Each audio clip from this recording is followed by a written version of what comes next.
Aišku, netokių rungtynių. Tikėjomės. Pirmas kėlinys vis buvo gera, kaip viską kontroliavom. Bet antras buvo kažkoks nesupratims. Reiks persižiūrėti, kas ten įvyko. Buvo bardaks aikštėje. Nėra žodžių, netokių rungtynių. Treneris norėtų matyti.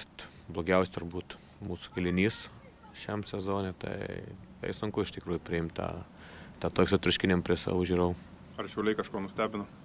Ne, tai viskas buvo gerai, buvom pasiruošti, turėjom ir pirmam kėlinim momentus, kur galėjome mušti, žinom, kur yra silpnybės. Galbūt antrais įmušti būtų rungtynės palengvėjus, bet kad yra antram kėlinim mes laimėsim tas rungtynės, bet pasidėjo tas bardaks, gynybos linija, mūsų sprendimai buvo žemiau plintuso. Turim priimti šitą. O gal komandai jau išėjo anksčiau laiko atostogų? Ne, energetik buvo gerai, pralaiminėdami atakavom, daug lipom, bet sprendimai, jeigu tu 2-11 metrų baudiniai, tiesiog, negalim tokių daryti klaidų, o kai atiduodi 2 įvarčius, realiai irgi Šiauliai ne patys kūrėm, mes jiems sukūrėm iš 5 įvarčių, 3 ar 4 atidavėm mes patys jiems, tai sunku tikėtis pergalės. Nepaisant pralošimo, kaip vertinat apskritai sezoną? Vis laik tikėjom daugiau.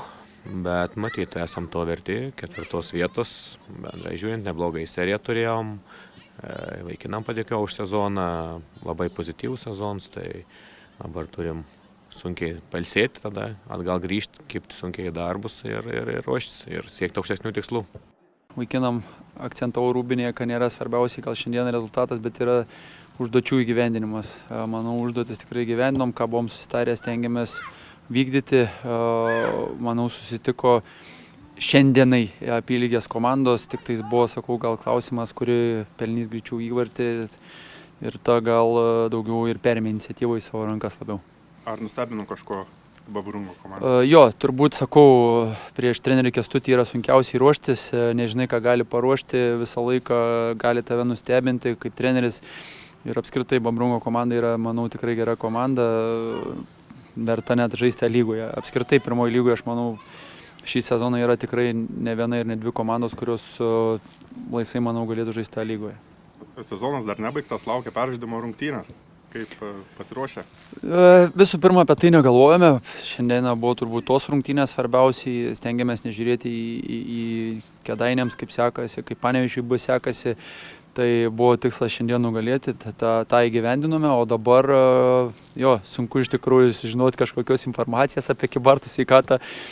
Rungtynės nėra transliuojamos, filmuojamos, tai iš tikrųjų įdomu bus pabandyti atspėti, kaip varžovai rungtyniauja, bet taip, turėsim porą savaičių pasiruošti, tą ir pabandysim padaryti.